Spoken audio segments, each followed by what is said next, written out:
Olá jovens, tudo bem com vocês? Como prometido, último vídeo antes do recesso, discutindo aqui os principais pontos, né, do nosso conteúdo para avaliação de amanhã.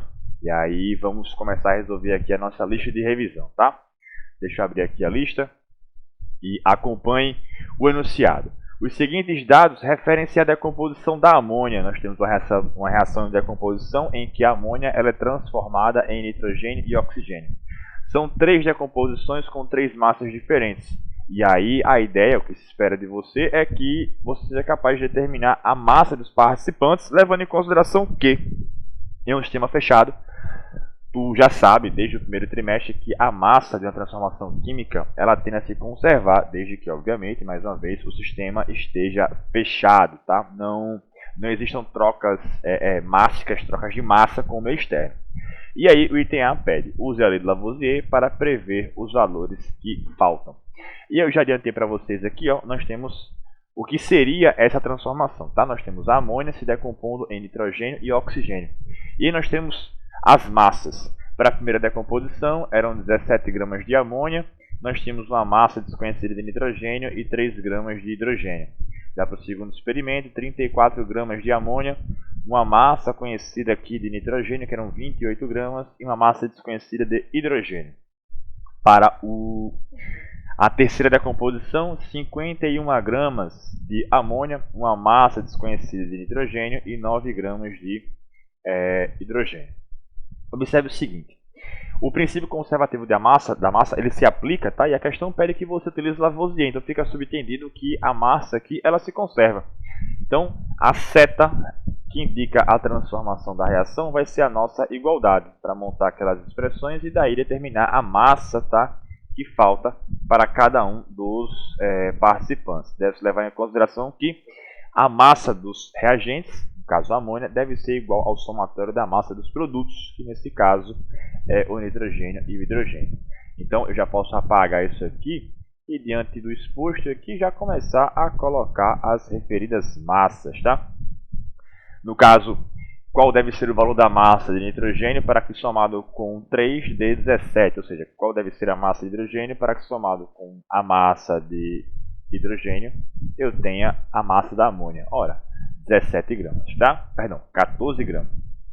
Na segunda decomposição, que massa deve ser somada com 28 gramas para que a massa total seja igual a 34 gramas? Ou aqui eu tenho 6 gramas. E aí, para a terceira decomposição, qual deve ser a massa de nitrogênio que somada com 9, né, que é a massa de hidrogênio, que venha a totalizar 51 gramas. Então aqui nós temos 42 gramas de nitrogênio.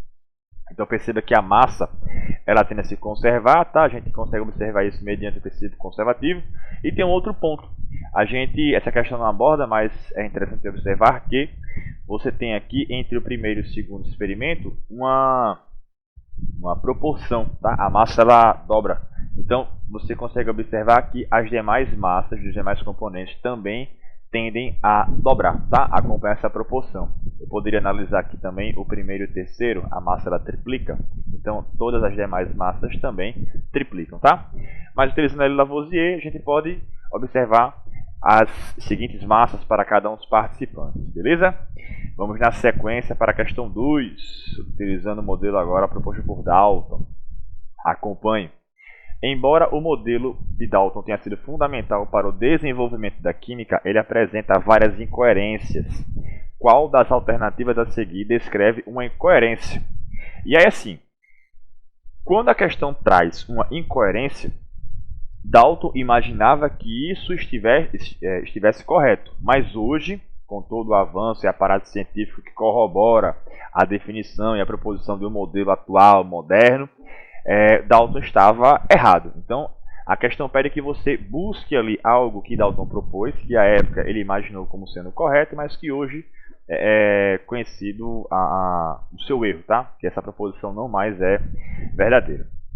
Então a gente pode observar o seguinte na seguinte afirmativa. A afirmativa A ele fala o seguinte: Dalton propôs que o átomo era uma esfera indivisível, ok, e que o átomo de um determinado elemento tinha as mesmas características, não podendo ser criado ou destruído. De fato, Dalton ele propõe tá? Tudo que está escrito aqui foi proposto por Dalton, sem tirar nem pôr nada aqui. Nós temos, de fato, o átomo indivisível, imutável, impenetrável, tá? E que os átomos de um mesmo elemento eles eram idênticos. Porém, a gente sabe hoje que o átomo ele não é indivisível. O átomo hoje ele é divisível. E o conceito de divisibilidade foi introduzido por Thomson. Então, o modelo proposto por Thomson, aquele pudim de passas, ele traz uma nova característica, que é a natureza elétrica da matéria. Então, no modelo proposto por Thomson, você tem o quê? Elétrons. E aí, esses elétrons poderiam ser ejetados do átomo. E aí, nós teríamos espécies carregadas. Então, o átomo ele deixa de ser divisível com Thomson, tá? Então, quando se fala aqui o átomo era indivisível, de fato, Dalton propôs isso. Porém, isso está o quê? Errado, tá?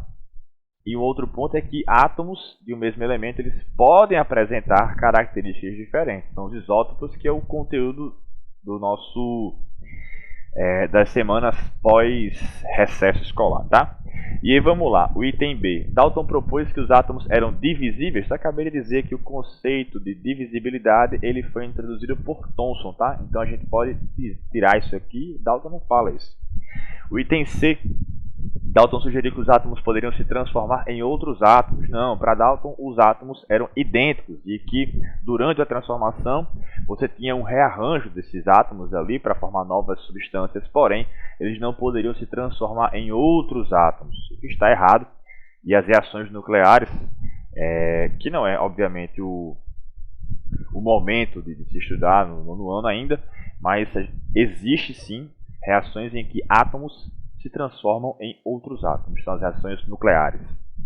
O item D. Dalton afirmou que os átomos de um elemento poderiam ter diferentes propriedades químicas. Não, Dalton dizia que os átomos eram o quê? Idênticos. E por fim, o item E. Dalton descreveu os átomos como tendo órbitas eletrônicas fixas e quantizadas. Ora, isso aqui se refere ao modelo proposto por Niels Bohr, de energia quantizada, níveis de energia, e a partir do teste de chama que nós fizemos no aulão, observar diferentes cores, né, em função dos diferentes níveis de energia. Isso vem muitos anos depois com Niels Bohr e não foi proposição feita por Dalton, tá? Então seria a letra A. A questão 3, mais uma questão que envolve o cálculo de massa. Vamos deixar aqui, ó. Observe, John Dalton, ao desenvolver seu modelo atômico, tomou como base as leis ponderais, incluindo o princípio conservativo da massa. Considerando essa premissa e o princípio conservativo da massa de Lavoisier, considere a seguinte transformação. Tem um errinho de português aí. Vamos lá, 10 gramas de hidrogênio reagem completamente com 80 gramas de oxigênio para formar água. Então, a nossa reação é a seguinte. Nós temos aqui hidrogênio, tá? Ele reage com o oxigênio para formar água. Nesse caso aqui, as fórmulas químicas são apresentadas. Nós temos 10 gramas de hidrogênio, 80 gramas de oxigênio e nós temos uma massa de água desconhecida, né? Mas a gente sabe que a massa dos reagentes ela deve ser igual à massa de quem? Dos produtos. Então essa massa somada deve ser igual à massa dos produtos. E aí qual deve ser a massa de água gerada? A gente já sabe aqui que essa massa vai ser igual a 90 gramas, tá? Mas aí vamos lá. A respeito das proposições propostas por Dalton, faça o que se pede. Item A. Calcule a massa total de água formada na reação. Acabamos de fazer. A massa total vai ser igual a 90 gramas. E aí o item B verifica se a massa total dos reagentes é igual à massa total dos produtos. Essa questão, tanto o item A como o item B, eles estão super interligados aqui. É só você observar. Massa de hidrogênio mais a massa de oxigênio igual a 90 e a massa de ar igual a 90. De acordo com o princípio conservativo da massa enunciado por Lavoisier, desde que o sistema ele esteja fechado, tá? Assim, existem algumas considerações quanto a essa observação do sistema, mas a gente assume por hora que o sistema ele deve estar sempre fechado, tá? Vamos na sequência, questão 3, 4 e 5, né? Texto para as questões 4 e 5. Experimentalmente verifica-se que na reação completa de 52 gramas de crômio com 24 gramas de oxigênio resulta óxido de cromo 3. Numa segunda experiência, 26 gramas de cromo são totalmente transformados no óxido, tá? E aí a pergunta é, quantos gramas do produto são obtidos na segunda experiência? Então observe o seguinte, deixa eu trazer aqui a minha lousa para a gente colocar os dados dessa questão. Observe que nós temos aqui, em uma primeira reação, em uma primeira transformação, tá? Nós temos cromo mais oxigênio para formar o óxido, tá? O óxido de cromo. Vou colocar aqui só o óxido. Nós temos aqui, ó, 52 gramas, tá? De cromo. O enunciado comenta: verifica-se que na reação completa de 52 gramas de cromo com 24 gramas de oxigênio, a gente vai ter aqui 50 e a questão na verdade não nos fornece a massa. Vamos só trazer aqui um pouquinho. São 52 gramas de cromo com 26 gramas de oxigênio. Isso aqui vai resultar em uma massa de óxido, tá? E aí, numa segunda experiência, aqui primeira experiência, segunda experiência. Em uma segunda experiência, 26 gramas de cromo são completamente transformados em óxido. Aqui eu tenho outra massa. Observe o seguinte, na primeira transformação nós temos uma reação completa. O enunciado fala que a reação é completa. Então a massa do produto gerado aqui vai ser igual a, ora, a soma 52 mais 24. Então de óxido aqui eu vou ter uma massa correspondente de 76 gramas. Correto? Só que para a segunda transformação a gente não tem a massa do oxigênio e nem muito menos a massa do óxido. Porém você sabe que as massas elas respeitam uma proporção. Ali as proporções definidas. E aí nós temos aqui, ó, que a massa do primeiro para o segundo experimento, ela sofre uma redução, ela cai à metade. Então a massa dos demais participantes também deve cair à metade. Então nós temos que a massa gerada aqui vai ser de 38 gramas de óxido, tá? Ou seja, a letra B. Na segunda questão referente ao texto, para o cálculo da massa do produto, aplicaram-se as leis ponderais de, ora, princípio conservativo da massa, Lavoisier, e lei das proporções definidas. Nós temos aqui, ó, o Proust, a lei de Proust, tá? Seria o item A, beleza? Deixa eu preencher aqui o gabarito, questão 4 e 5, letras B e A, respectivamente. Vamos na sequência. A realização de experiências com descargas elétricas em tubo de vidro fechado, contendo gás a baixa pressão, produz os raios catódicos, tá?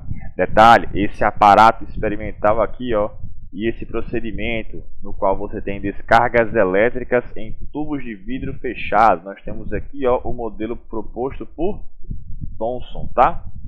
A Thomson é dado aí o apelido de pai dos elétrons, é aquele cara que conseguiu observar e propor um modelo no qual você tinha cargas elétricas agora presentes e que este modelo era, sim, à época, obviamente, capaz de explicar os fenômenos elétricos. E aí, ó, a questão pede esse feixe, tá? Esses raios, chamados de raios catódicos, tá? Eles compreendem em um feixe de quê? Ora, um feixe de elétrons, tá? Item E. Na questão 7, o átomo na visão de Thomson é constituído de, perceba, Thomson, tá? Para Thomson, é importante observar que o átomo era uma esfera positiva, tá? Dotado de cargas, deixa eu colocar aqui, para Thomson, nós temos um átomo como sendo uma esfera positiva, e aí nós temos as cargas negativas aqui, ó, os elétrons incrustados, tá? Presos aqui a essa esfera positiva. Detalhe é que o somatório das cargas deveria ser zero, uma vez que o átomo ele era neutro. Então, se eu tenho ali, como na imagem, 5 partículas negativas, a carga positiva ela corresponde também a uma carga total de 5 positivos. Tá? É interessante observar que Thomson, apesar de já conhecida à época a existência dos prótons, tá? Thomson propõe um modelo, mas sem levar em consideração as partículas positivas. Ele leva em consideração que existe uma esfera positiva e que esta tem uma carga equivalente às cargas negativas, tá? Que seriam os elétrons. E aí tem aquele exemplo, aquela analogia, aquela associação do pudim de passas. Então, voltando à questão, ó, o átomo, na visão de Thomson, é constituído de níveis e subníveis de energia? Não. Quem propõe um átomo com níveis e subníveis de energia é justamente Niels Bohr. Cargas positivas e negativas? Ora, com certeza cargas positivas e negativas, tá? E aí você tem justamente o primeiro modelo que traz consigo o quê? Cargas. Uma esfera com carga positiva equivalente, tá? E cargas negativas ali incrustadas, presas. Núcleo e eletrosfera. Ora, quem se referiu a núcleo e eletrosfera foi justamente Rutherford, tá? Tanto o item D como o item C, tá? Referem-se a Rutherford. O item E e o item A fazem referência a Niels Bohr, tá? Modelo com orbitais, níveis de energia, toda aquela coisa. Vamos na sequência, questão 8. No final do século XIX, Thomson realizou experimentos em tubos de vidro que continham gases a baixas pressões, em que aplicavam uma grande diferença de potencial. Isso provocava a emissão de raios catódicos. E a gente consegue observar na figura. Essa figura até, a pedido, eu coloquei uma outra imagem que estava um pouco melhor representada. Eu conseguia trazer com um pouco mais de clareza esse tubo. Mas é importante observar aqui, gases em baixas pressões, em uma ampola de vidro, tá? Um tubo de vidro, nós tínhamos dois terminais, dois polos, um polo negativo e um polo positivo. Aplicava-se uma diferença de potencial nesses terminais e você tinha um feixe luminoso que saía do polo negativo para o polo positivo, tá? Nós tínhamos aí os raios catódicos, ou seja, um feixe de elétrons, tá? Falou de raios catódicos, nós estamos falando de elétrons, tá? Na questão 9, na sequência, o modelo de Thomson propôs que o átomo seria formado por uma esfera de carga, o quê? Positiva. Deixa eu me colocar aqui, ó, positiva. Contendo elétrons o que? Incrustados, tá? De carga elétrica, o que? Negativa. Então, observe que a alternativa que corresponde exatamente a esses termos, né? Esses nomes, corresponde à letra, deixa eu ver, letra D, tá? Uma esfera de carga positiva com elétrons incrustados e esses elétrons contendo, obviamente, carga negativa. Na questão 10, próton e elétron. Perceba que o próton, tá? Ele é introduzido no modelo atômico que foi proposto por Rutherford. Então nós temos ali um núcleo denso e positivo, tá? Que contém, obviamente, esses prótons, e nós temos ali os elétrons orbitando, tá? Esse núcleo como se fossem os planetas e o nosso sistema solar, tá? Então a esse modelo é dado o apelido, né, de modelo planetário. Então, com relação aos prótons e aos elétrons, tem um ponto interessante aqui que essa questão traz, que é referente à massa, tá? E aí, quando o Rutherford ele realiza aquele experimento, tá, para avaliar os diferentes tipos de radiação, vou botar aqui, experimento Rutherford, radiação alfa, beta e gama.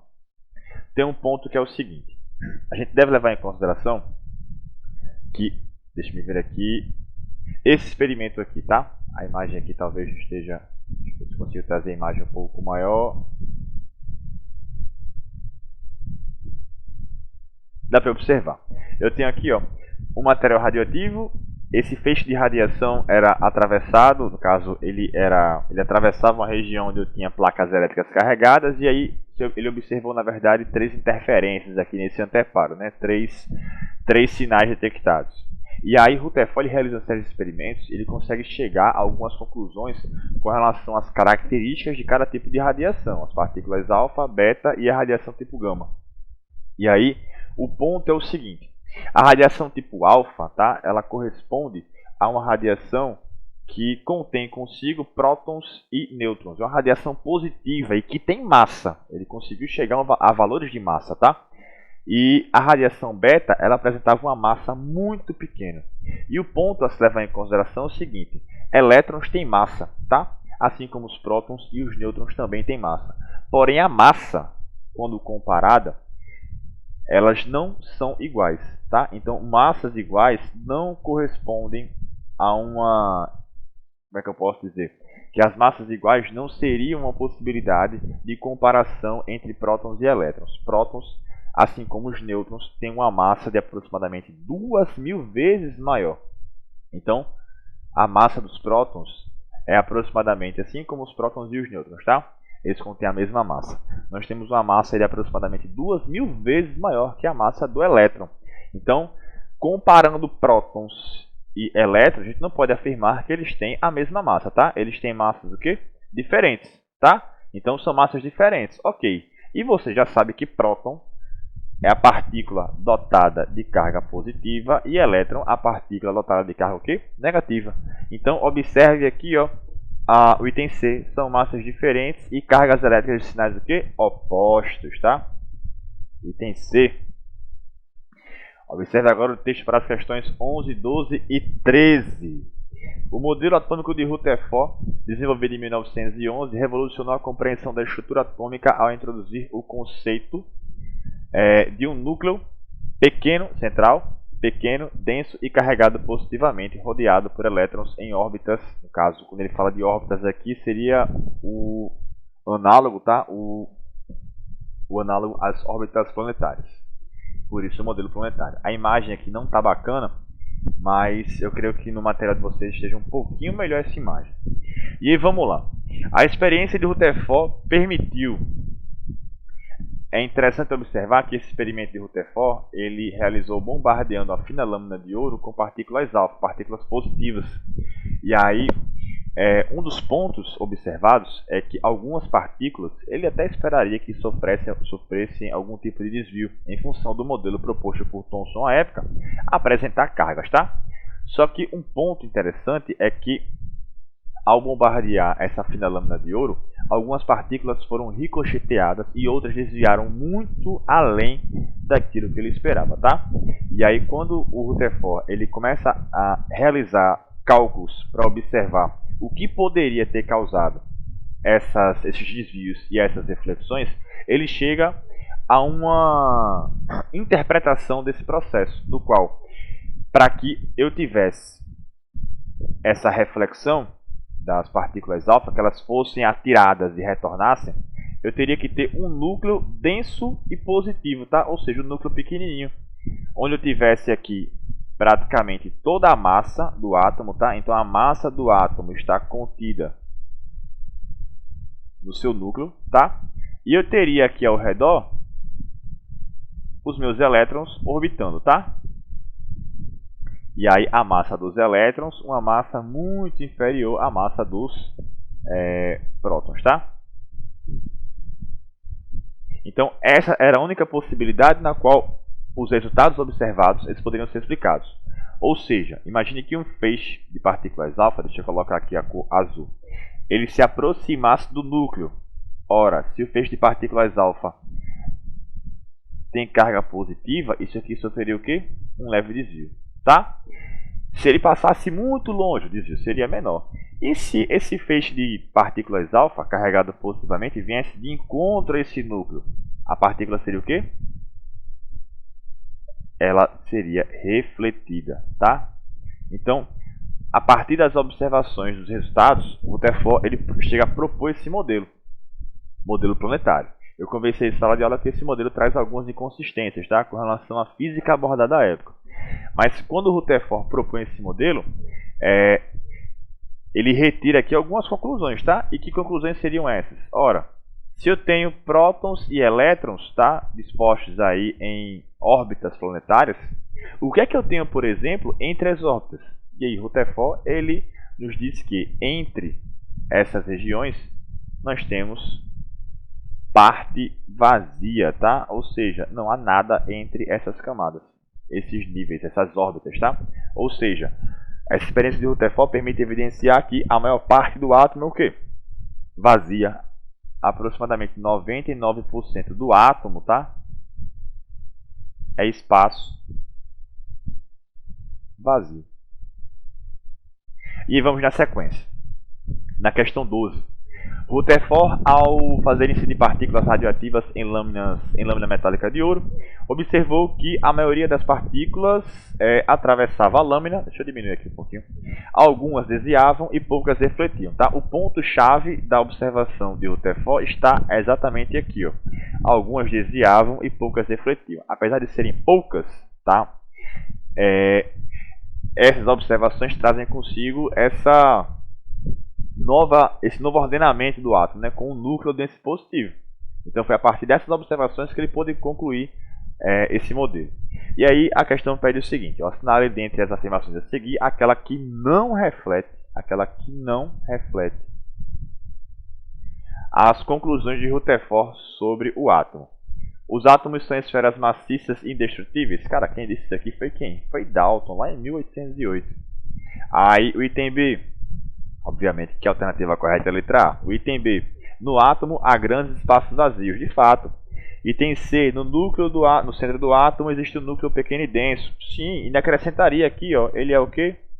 Positivo, tá? Dotado de partículas positivas, os prótons. O item D, o núcleo do átomo tem carga positiva. Sim. E o item E, os elétrons giram ao redor do núcleo para equilibrar a carga positiva. Correto, em órbitas que seriam parecidas com as órbitas aqui, planetárias, tá? A questão 13. O modelo de átomo conhecido como modelo de Rutherford foi idealizado a partir de experiências realizadas em 1909. Várias conclusões foram tiradas a partir desse experimento, exceto, ou seja, qual das observações abaixo não corresponde àquela que foi feita por Rutherford a partir do seu experimento, tá? Item A. O átomo apresenta predominantemente espaços vazios? Correto, positivo. Vamos na sequência. Item B. O núcleo é a região mais densa do átomo? Correto, densa e positiva, e nela se concentra praticamente toda a massa do átomo. Item C. O núcleo do átomo apresenta carga elétrica positiva. Opa. O núcleo do átomo apresenta carga elétrica o quê? De fato, positiva. Houve uma confusão aqui, hein? Se eu tenho o núcleo, ele é positivo. Carga elétrica negativa na eletrosfera, tá? Então a afirmativa C, ela está também correta. E vamos para o item D. O núcleo é praticamente do tamanho do átomo. Não. Quem confere o tamanho ao átomo é justamente a eletrosfera, tá? Deixa eu só colocar uma letrinha aqui mais legível, tá? O que confere o tamanho, vou botar aqui, ó, tamanho do átomo é justamente a eletrosfera. Ou seja, a região onde estão os elétrons, tá? E aí o núcleo, ele é pequeno e denso e positivo, assim como traz o item B e o item C, tá? E o item D, ele está errado porque o núcleo, ele é pequeno e não corresponde ao tamanho do átomo. Vamos na sequência, só marcar aqui, ó, item D, que é a errada, tá? Questão 14. O átomo de Rutherford foi comparado ao sistema planetário. Ok. A eletrosfera é a região do átomo que contém as partículas de carga elétrica o quê? Negativa, tá? O item B, carga elétrica positiva? Não. Se eu tenho a eletrosfera, olha o nome, eletrosfera, lembra o que? Elétrons, tá? Então nós temos os elétrons, que são as partículas com carga o quê? Negativa, tá? Vamos na sequência, questão 15. O físico dinamarquês Niels Bohr enunciou em 1903 um modelo atômico que relacionou a quantidade de energia dos elétrons com sua localização na eletrosfera. Em relação à energia associada às transições eletrônicas, um elétron, ao absorver energia... estamos falando agora de níveis de energia, absorção de energia. Então, a diferença básica entre o modelo proposto por Bohr e o modelo proposto por Rutherford é que essas camadas, essas órbitas, tá? Elas apresentam uma energia específica referente àquele nível. Então, o elétron que se encontra no primeiro nível, ele tem a energia referente àquele nível, não podendo transitar livremente entre as camadas. Ele até pode saltar, desde que seja fornecida energia suficiente para que esse elétron ele realize esse salto, tá? E aí tem um ponto interessante. Nós temos o núcleo, tá? E nós temos aqui as camadas. Eu havia feito inclusive essa representação em sala de aula. Nós temos a primeira camada, o primeiro nível, chamado de n igual a 1. O segundo é o n igual a 2 e o terceiro segue, tá? n igual a 3, n igual a 4. Só que tem um ponto que é o seguinte, a primeira camada ela é também chamada de camada K. A segunda camada é a L, a terceira é a M, a quarta vai ser a N. Então é importante você associar, tá? E você compreender que a camada ela pode ser chamada de nível, tá? Primeiro, segundo, terceiro nível, ou camada K, L, M, N, O, P e Q, tá? E a R também. Então vamos para cá. Nós temos aqui, ó, o N igual a 1, a 2, a 3, a 4, a 5, a 6 e a 7. E nós temos aqui, ó, a camada K, a camada L, a camada M, N, O, P e Q. Eu falei de camada R, não existe, tá? Ela é teórica. Aí não é o caso discutir camadas teóricas aqui. E a camada K. Observe o seguinte, a absorção de energia permite a um elétron saltar de um nível, tá, inferior para um nível o quê? Mais energético. Então, quando você fornece, eu queria fazer uma circunferência bonitinha aqui para esse elétron, mas está difícil.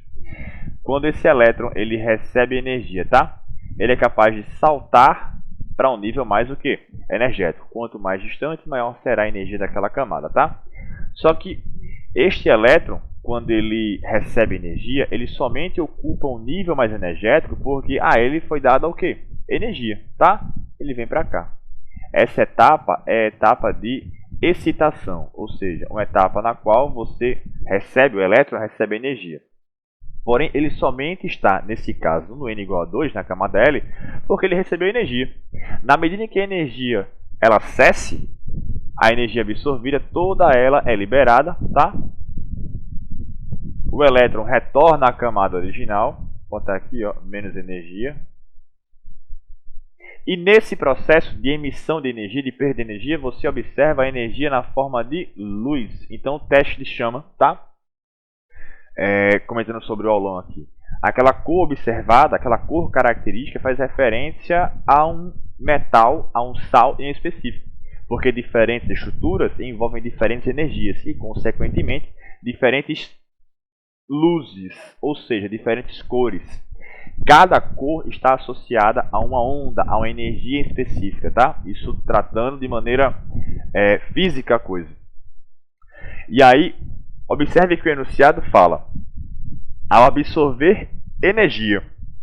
Ora, ao absorver energia, pode ser da camada N para a camada M. Olha, da camada N para a camada N. Não, aqui ele está o quê? Perdendo energia.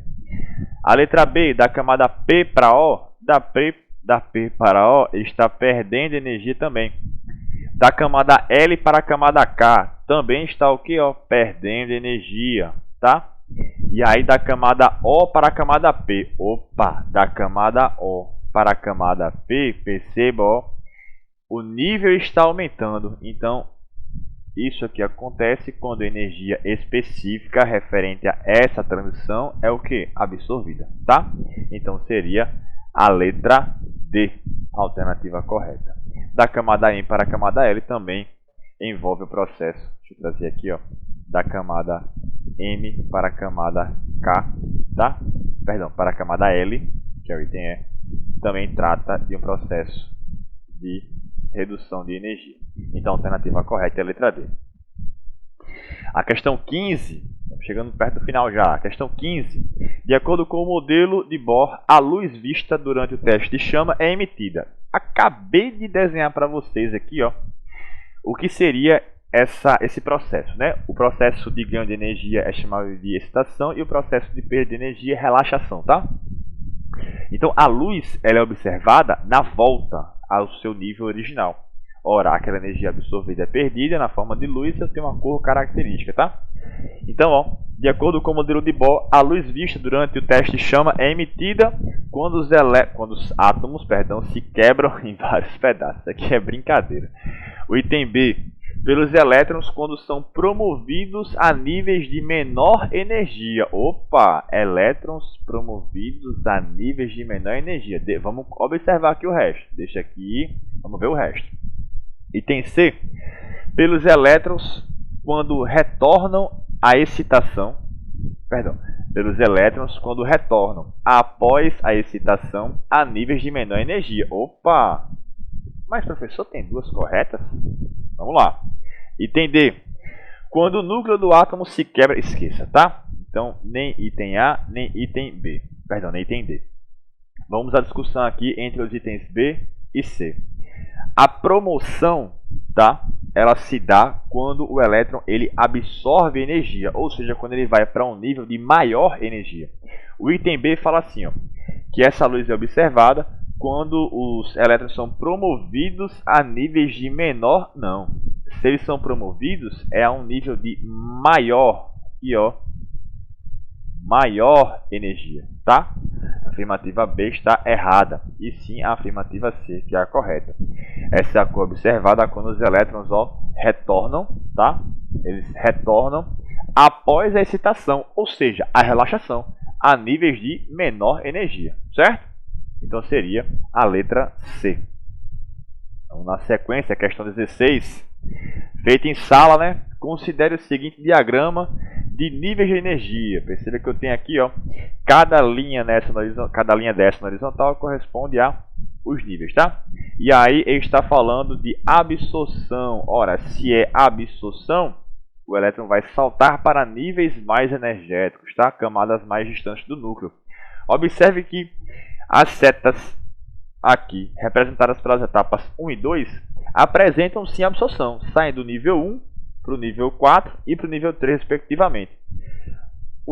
As setas 3 e 4, tá? Elas mostram o processo de relaxação, ou seja, onde o elétron ele tem uma redução da sua energia, ele libera energia do nível 4 para o nível 1 e do nível 2 para o nível 1, respectivamente. Então, a absorção somente é observada nos níveis do quê?